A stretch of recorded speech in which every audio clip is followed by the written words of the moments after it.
Hey guys, Jared here from Io with some pretty crazy news. It seems North Korea and the good old US of A just can't get along. Shortly after the States put North Korea's main man Kim Jong Un on its list of sanctioned individuals, North Korea responded the best possible way they could, by threatening a nuclear war.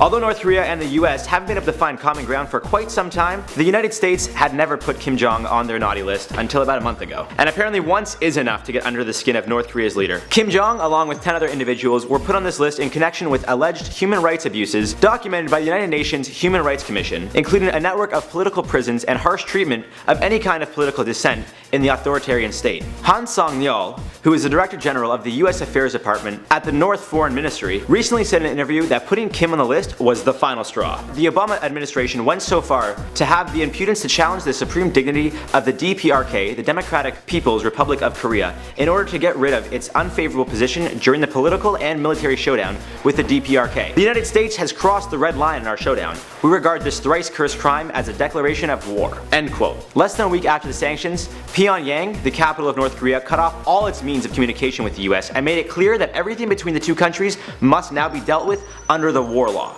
Both the US and South Korea have yet to comment on the situation, but Pyongyang is denying the claims in the UN's report and are actually throwing shade at the US, bringing light to recent police shootings of black Americans. By doing joint exercises with South Korea's military, the United States have been the target of plenty of empty threats by North Korea. However, some are thinking by going as far as putting North Korea's leader on their blacklist might actually push them to walk the walk. Han also warned that North Korea's capital will be waiting to see what exercises the US and South Korea will carry out next month and will go from there. Nobody can predict what kind of influence this kind of vicious confrontation between the DPRK and the United States will have on the Korean Peninsula, said Han. By doing these kinds of vicious and hostile acts towards the DPRK, the US has already declared war against the DPRK. So it is our self-defensive right and justifiable action to respond in a very hard way. We are all prepared for war, and we are all prepared for peace. If the United States forces those kind of large-scale exercises in August, then the situation caused by that will be the responsibility of the United States. End quote. So, from the looks of it, North Korea is really just playing a game of who has the bigger gun. Or in this case, nuclear weapon of destruction. But something tells me they're not close to coming to a peace agreement with the US or South Korea. I think the real question isn't when they will be able to come to an agreement, but if North Korea will ever actually want to. What do you guys think will happen between North Korea and the US? Do you think they'll ever find a common ground, or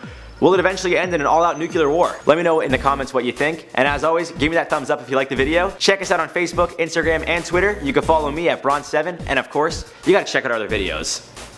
Peace!